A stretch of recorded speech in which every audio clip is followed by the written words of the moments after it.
Salt is easily overlooked. We might not think about it on a day-to-day basis, but it is vitally important, just as added sugar and saturated fat in your diet.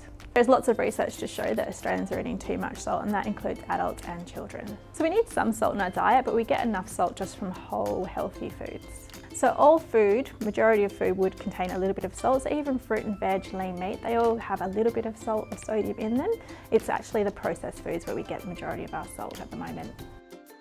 Salt becomes a problem when we overeat it on a daily basis. So we should be eating about 2,000 milligrams of sodium maximum per day, but we all exceed this on a daily basis.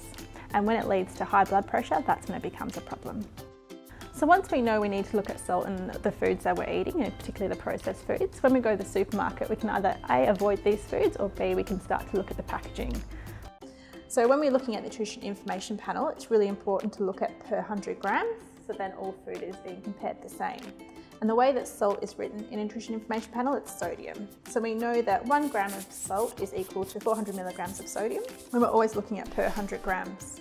So what we want to see is the least amount of sodium that's in a product as possible. So in this case, when we're looking at sodium, we'd like to see below 120 milligrams of sodium per 100 grams. So this one's at 553, so it's almost 5 times the amount of sodium we'd like to see. So when looking at salt, the easiest thing to do is to cook at home, and that's how we reduce the amount of salt we're eating. So if we compare this ready meal noodle stir fry, this has got 2,000 milligrams of salt per serve, and that's our entire day's maximum intake.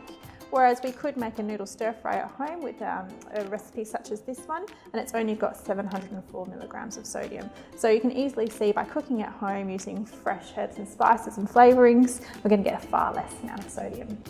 So it's easy to overlook salt, but by being aware of how much salt that we're eating and how to look for it in packaged foods, it's going to have a great impact on our health in the long term.